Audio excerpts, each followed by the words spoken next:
Bismillahirrahmanirrahim.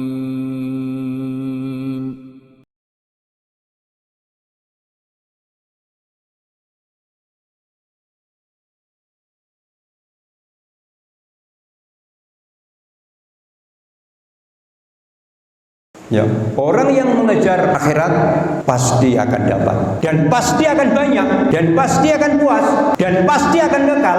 Tapi kalau dunia tentu pasti dapat. Umpamanya dapat, tidak banyak.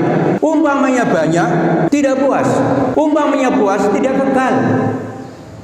Assalamualaikum warahmatullahi wabarakatuh. Innal hamdalillah nahmaduhu wa nasta'inuhu wa nastaghfir wa na'udzu billahi min shururi anfusina wa sayyiati a'malina may yahdihillahu fala mudilla lahu wa may yudlil fala hadiya lahu asyhadu an la ilaha illallah wahdahu la syarika lahu wa asyhadu anna muhammadan abduhu wa rasuluh ya ayyuhalladzina amanu taqullaha haqqa tuqatih ولا تموتن إلا وأنتم مسلمون يا أيها الناس اتقوا ربكم الذي خلقكم من نفس واحدة وخلق منها زوجها وبث منهما رجالا كثيرا ونساء واتقوا الله الذي تساءلون به والأرحام إن الله كان عليكم رقيبا يا أيها الذين آمنوا اتقوا الله وقولوا قولا سديدا yuslih lakum a'malakum wa yaghfir lakum dzunubakum wa may yuti'illah wa rasulahu faqad faza fawzan 'azima amma ba'du fa inna asdaqal hadits kitabullah wa khairul huda huda Muhammadin sallallahu alaihi wasallam wa syarrul umuri muhdatsatuha wa kullu muhdatsatin fid dini bid'ah wa kulla bid'atin dhalalah wa kulla dhalalatin finnar. Allahumma salli wa sallim ala Muhammad wa ala alihi wa sahbihi wa man tabi'ahum bi ihsanin ila yaumiddin. Bapak-bapak, ibu-ibu yang kami hormati, bulan Ramadan disebut juga Syahrut Tarbiyah, bulan pendidikan. Kenapa saya katakan bulan pendidikan? Di bulan Ramadan ini banyak yaitu pelajaran-pelajaran yang kita dapat. Biasanya tidak ada kuliah subuh, ada kuliah subuh. Biasanya tidak ada taklim menjelang buka, diadakan juga taklim menjelang buka. Makanya bisa juga disebut Syahrut Tarbiyah, Syahrul Madrasah. Ada kurikulumnya. Kurikulumnya langsung dari Allah SWT. Kenapa saya akan begitu? Di bulan Ramadan ini kita harus melaksanakan puasa, perintah dari Allah. Kita harus bisa menahan diri. Kita harus bisa menjaga waktu. Tidak boleh sembarangan kita makan. Ada waktunya kita makan. Diatur. Kalau di luar bulan Ramadan kita bisa makan seenaknya. Tapi di bulan Ramadan tidak bisa. Makan pun diatur, jamnya pun diatur. Ini merupakan pendidikan bagi kita semuanya. Hanya di bulan Ramadan ini, di mana-mana di masjid-masjid penuh. Di sana ada taklim, di sana ada tadarus, di sana ada qiyamul Ramadan, salat tarawih, di mana-mana. Ini kesempatan yang paling baik, kesempatan emas. Kalau kita tidak mengamalkannya, tidak mencari pahala-pahala di Ramadan, kita akan rugi. Termasuk bulan Ramadan disebut juga Syahrul Quran, bulan diturunnya Al-Quran. Sebagaimana di Al-Quran disebutkan Syahrul Ramadan alladzi unzila fil Quran. Ini bulan Ramadan adalah bulan yang di dalamnya diturunkan yaitu Al-Quran. Ini Ibnu Abbas rahimahullah menerangkan ayat di atas. Beliau berkata, unzilal Qur'anu fi nisfi min syahri Ramadan ila samai dunya wa ja'ala fi baitil izzah thumma unzila ala Rasulillahi sallallahu alaihi wasallam fi 20 sanah li jawabi kalamin nas. Apa kata Ibnu Abbas? Al-Quran diturunkan pada pertengahan bulan Ramadan ke langit dunia dari tempat asalnya yaitu Baitul Izzah. Kemudian diturunkan dari Rasulullah sallallahu alaihi wasallam selama 20 tahun untuk menjawab perkataan manusia, untuk menjawab permasalahan-permasalahan yang ada di manusia.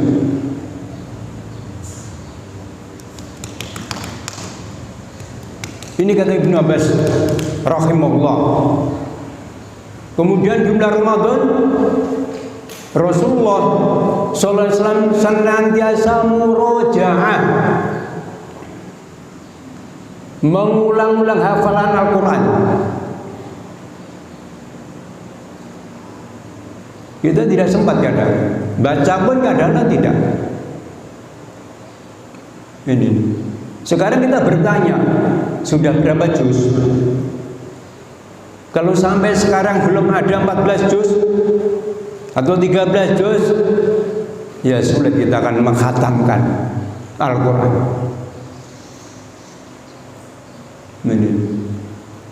Ini kesempatan yang paling baik. Ini pekerjaan-pekerjaan yang lain mungkin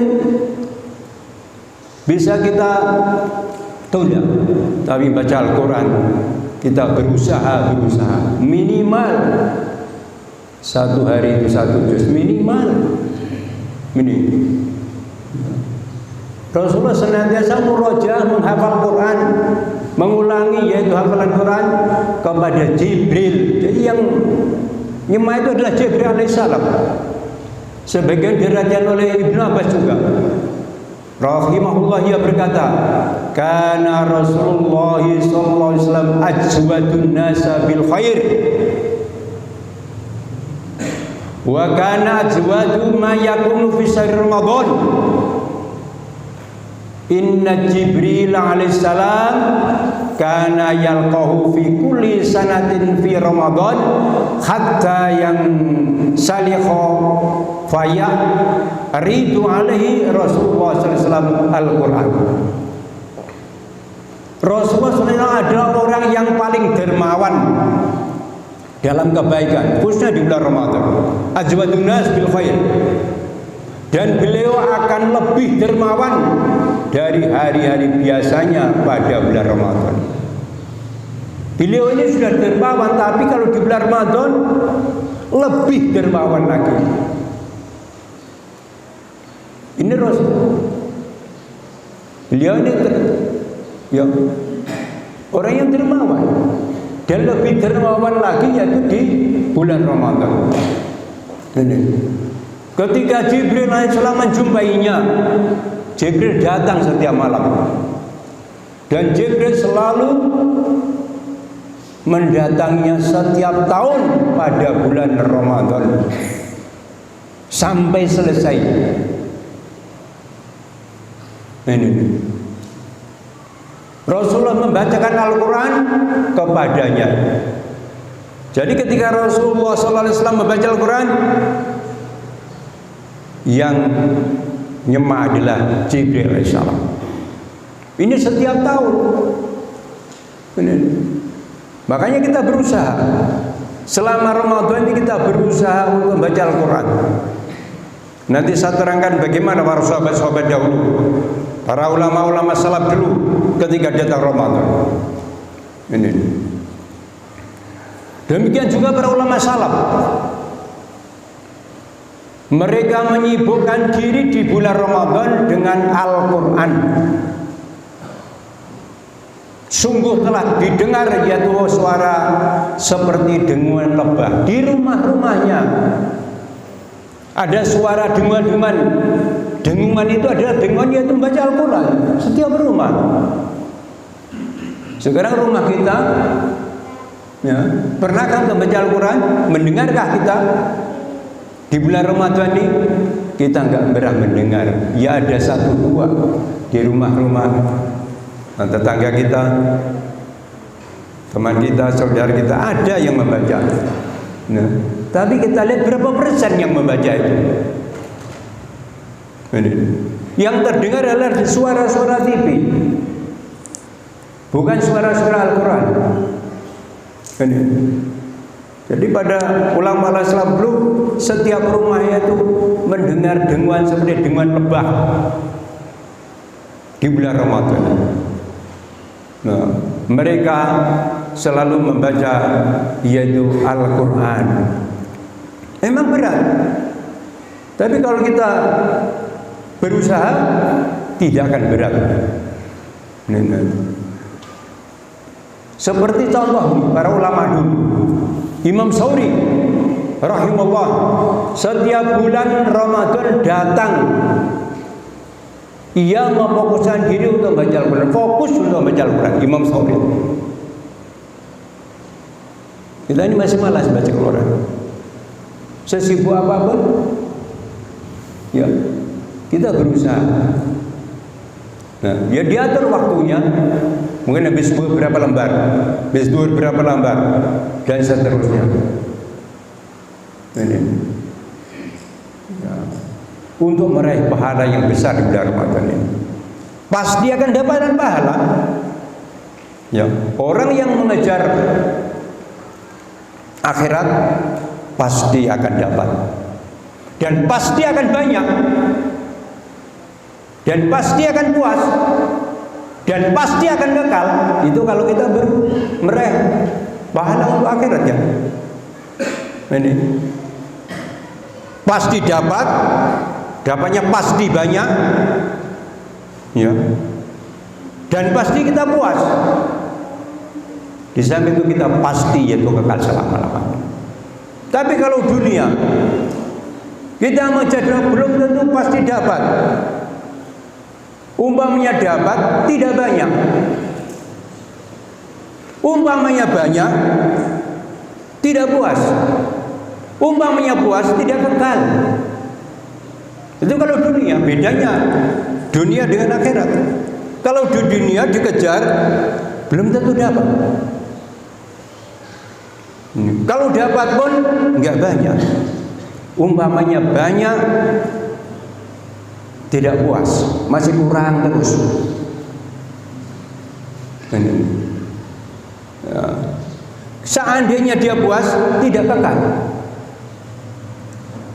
Ya. Tidak bisa kita nikmati selama-lamanya. Banyak yang orang yang berharta, tapi tidak bisa menikmati selama-lamanya. Ini. Ya. Puas, kayaknya puas, tapi tidak bisa menikmati selama-lamanya. Tapi kalau akhirat pasti kita bisa menikmati yaitu selama-lamanya. Imam Malik contoh rahimullah, setiap datang bulan Ramadan beliau meninggalkan majelis ilmunya. Dia ini punya beberapa majelis ilmu, tapi kalau sudah datang Ramadan majelis ilmu sementara ditinggalkan, ditutup, dan memfokuskan diri untuk membaca Al-Quran dari mushaf. Ini, ya, Imam Malik, ya, dia punya banyak majelis, tapi ketika datang Ramadan, majelis-majelisnya ditutup, fokus untuk membaca Al-Quran dari mushaf. Ini. Nah, sekarang kita bertanya kepada diri kita sendiri. Ini, selama Ramadan ini kita sudah fokus membaca Al-Quran atau belum? Ya. Kalau sampai hari ini puasa keberapa ya? 14 atau 13? 14. Mestinya 14 juz. Mestinya minimal 14 juz. Kalau satu hari 1 juz, ya minimal mestinya 14 juz. Syukur lebih. Ini. Kalau sampai hari ini buka saja belum, harapannya tipis kalau bisa mengkhatamkan. Kalau nggak betul-betul dikejar. Ini. Ya kita menjadi para ulama-ulama dulu lah. Rasulullah sendiri setiap malam didatangi Jibril dan mengulang-ulang yaitu Al-Quran, menghafal Al-Quran di hadapan Jibril alaihissalam. Para sahabat begitu juga. Ini. Imam Malik, kemudian ada imam lagi, Imam An-Nawawi rahimahullah. Ya.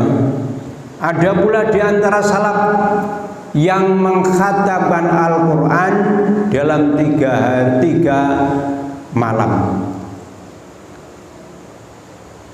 Imam Syafi'i rahimahullah bisa mengkhatamkan Quran selama Ramadan sampai 60 kali. Berarti 2 hari khatam, 2 hari khatam. 1 hari bisa khatam 2 kali. Ini. Iya. Bahkan ada yang mengkhatamkan dalam sehari semalam. Ya, berarti kan dia fokus membaca Al-Quran. Pekerjaan-pekerjaan yang ditinggalkan. Ya kita tidak bisa, tetapi sempatkan untuk membaca Al-Quran. Ini. Sempatkan untuk membaca Al-Quran. Ini. Jangan sampai kita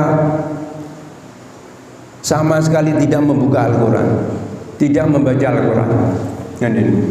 Disebutkan juga riwayat Utsman bin Affan biasa mengkhatamkan Al-Quran dalam semalam, setiap malam. Utsman bin Affan mengkhatamkan Al-Quran semalam. Apa kata beliau? Ya, lau taharat qulubuna masabiat min kalamillah. Bahkan dalam riwayat itu saya pernah baca Utsman bin Affan itu 1 rakaat khatam Al-Quran ketika sholat. Beliau mengatakan sekiranya hati kita ini bersih, maka tidak akan puas membaca kalamullah. Tidak merasa puas kalau hatinya bersih. Tapi kalau hatinya kotor, berat baca Al-Quran. Ini. Kenapa kita berat? Mungkin hati kita masih ada yang kotor. Apa yang dikatakan Utsman? Idza taharat qulubuna masabiat min kalimna. Jika hati kita ini bersih, maka tidak akan puas, tidak akan merasa kenyang, yaitu membaca Al-Quran terus saja. Ini sudah baca terus, nggak puas-puas. Ini kalau hatinya bersih, ini ya akan selalu baca Al-Quran. Az-Zuhri, ini para ulama-ulama ini perlu kami sampaikan supaya kita ini bisa belajar dengan para ulama-ulama ini. Gimana? Ini. Ya. Supaya ya meskipun kita tidak bisa meniru 100%, paling tidak itu ya berapa persennya lah. Kalau kita baca yaitu buku para ulama-ulama dulu, bagaimana ketika datang Ramadan. Ini. Kemudian bagaimana sebelum Ramadan, ketika datang Ramadan, setelah Ramadan. Ini. Makanya kalau di sebelum datang Ramadan ada kata-kata tarhib, yaitu menyambut Ramadan. Marhaban ya Ramadan. Setelah kita masuk marhaban Ramadan, ya, itu ada tarhib, Ada raghaba yuraghibu targhiban. Kalau rahaba yurahibu tarhiban. Marhaban ada targhiban. Apa bedanya itu? Targhib dengan tarhib. Kalau tarhib itu yaitu memotivasi. Bagaimana supaya kita ini semangat di bulan Ramadan ini? Ibadahnya mantap, tarawihnya mantap, baca Qur'annya juga. Ini ibadah yang lain kita berusaha untuk melaksanakannya. Ini karena di bulan Ramadan ini banyak pahala, dilipat gandakan sampai 700 kali lipat. Ini kan memotivasi supaya kita ini bersemangat ketika datang bulan Ramadan. Kemudian nanti ada tarhib, ancaman bagi orang yang tidak puasa, ancaman bagi orang yang tidak melaksanakan, yaitu puasa di bulan Ramadan. Ini sebelum masuk, kemudian setelahnya. Setelah Ramadannya apa yang kita kerjakan? Di bulan Ramadan sholat tarawihnya bisa kita laksanakan. Apa yang harus bisa kita lestarikan? Apa yang harus bisa kita ambil pelajaran setelah Ramadan? Bisakah kita setelah Ramadan nanti melestarikan yaitu sholat malam atau qiyamul lail? Ini yang bisa kita ambil dari pelajaran dari bulan Ramadan. Memang berat. Qiyamul lail itu memang berat dan berat. Tapi kalau kita pertama kali kita paksa, lama-lama juga tidak berat. Memang pertama kali harus dipaksa. Yang baik itu pertama paksa dulu. Nanti lama-lama insya Allah tidak berat. Kemudian apa? Diteruskan lagi. Az-Zuhri ketika ditanya tentang amalan di bulan Ramadan, amalan apa yang paling utama di bulan Ramadan? Beliau menjawab, innama huwa tilawatul Quran wa it'amut tu'am. Kan bertanya, Syekh, amalan apa yang harus kami kerjakan di bulan Ramadan ini? Beliau menjawab, innama huwa tilawatul Quran wa it'amut tu'am. Amalan yang paling utama di bulan Ramadan ini adalah yaitu membaca Al-Quran. Yang kedua, it'amut tu'am, memberi buka pada orang yang berpuasa. Ini amalan yang paling utama. Lah dua amalan ini kalau kita belajar luar biasa. Tilawatul Quran, yang kedua it'amut tu'am, memberikan buka kepada orang yang berpuasa. Makanya mana-mana berusaha ingin memberikan buka kepada orang yang berpuasa supaya juga mendapatkan yaitu pahalanya. Kemudian Ibnu Qayyim rahimahullah menyebutkan bahwa sebab pertama dari 10 sebab yang dapat mendatangkan kecintaan Allah kepada seorang hamba adalah membaca Al-Quran dan mentadaburinya. Kalau kita ini ingin dicintai Allah, bacalah Quran dan mentadaburinya, memahaminya, apalagi sampai mengamalkannya.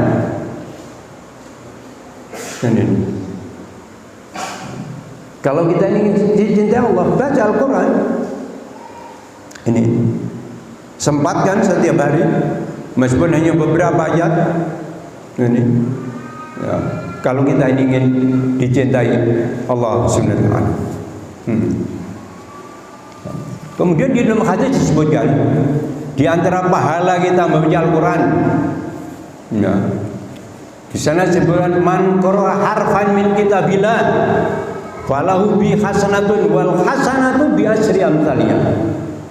Siapa yang membaca satu huruf dari Al-Quran, ya dari kitab Allah, maka baginya itu kebaikan. Satu huruf saja kita baca, kita akan mendapatkan satu kebaikan. Wal hasanatu bi asri amsalia, dan satu kebaikan dilipat gandakan sampai 10 kali. La aqulu alif lam mim harfun walakin alifun harfun wa lamun harfun wa mimun harfun. Aku tidak mengatakan alif lam mim itu satu huruf. Akan tetapi alif itu sudah satu huruf. Berarti kalau kita membaca alif itu sudah mendapatkan 10 kebaikan. Lam satu huruf mendapatkan 10 kebaikan.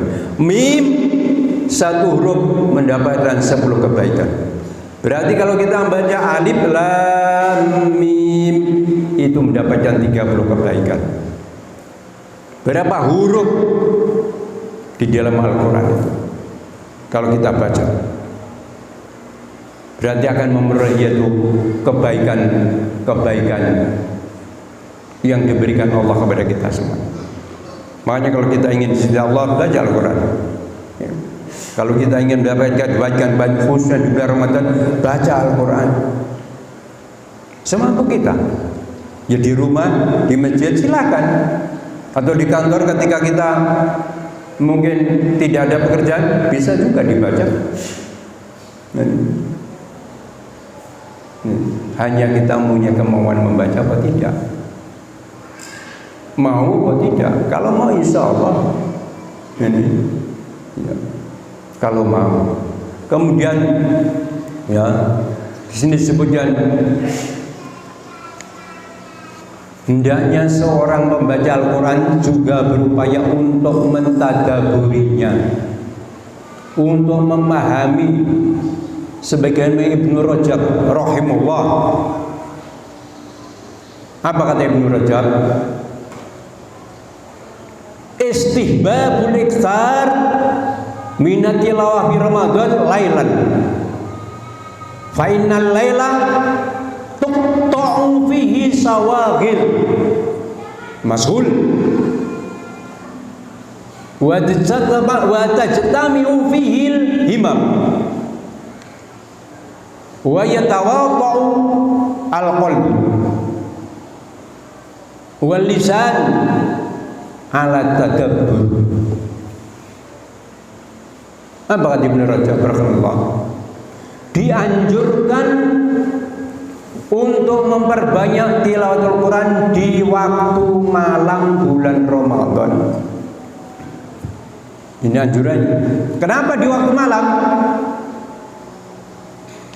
Karena pada waktu malam kesibukan sudah berhenti. Kalau siang kan sibuk, tugas ini, Masya Allah, luar biasa sibuknya. Kalau malam berhenti ini, makanya kita berhenti, kita membaca Al-Quran.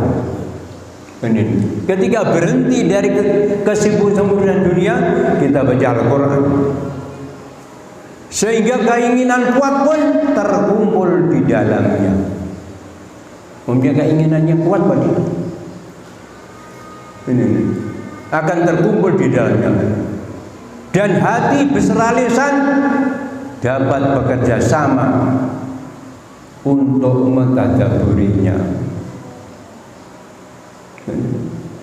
Hati dan lisan bisa bekerja sama untuk mentadaburinya dari bacaan-bacaan Al-Quran. Makanya di bulan Ramadan disebut yaitu Syahrul Quran. Kita berusaha yaitu untuk membaca yaitu Al-Quran. Ya di rumah-rumah, di masjid-masjid ini, termasuk yaitu anak-anak kita, saudara-saudara kita, ya kita berusaha untuk membaca Al-Quran. Kemudian yang terakhir termasuk yaitu doa. Jangan lupa kita sampai di bulan Ramadan tidak berdoa. Berdoa untuk dirinya, berdoa untuk orang lain, berdoa untuk keluarga, banyak berdoa. Ini apa kata Ustaz Hasan? Saya pernah mendengar, seandainya engkau melihat menara masjid doakan pondokmu semoga aman, tentram, berkembang. Ketika kamu lihat menara masjid, yaitu masjid pondoknya, ini. Ketika kamu melihat menara, anak-anak mau santri-santri bukan, jangan lupa kamu berdoa. Doakan pondok semoga aman, tentram, berguna, bermanfaat, bisa berkembang. Nah, kalau semua santri mendoakan ketika melihat menara masjid, atau melihat masjid, ya kalau masjid nggak ada menaranya, doakan dimudahkan urusannya. Dah terakhir, selesai tadi. Ya. Tapi yang terakhir, ya, ketika engkau melihat kiainya, ustadznya, doakan semoga kuat, sabar, tabah, dan istiqomah. Semoga. Ya, saya kira cukup. Semoga bermanfaat. Allahumma taqabbal minna sholatana wa siyamana wa qiyamana wa ruku'ana wa qudana wa sujudana wa takhashana wa tadurana wa tamim taksirana ya Allah. Assalamualaikum warahmatullahi wabarakatuh.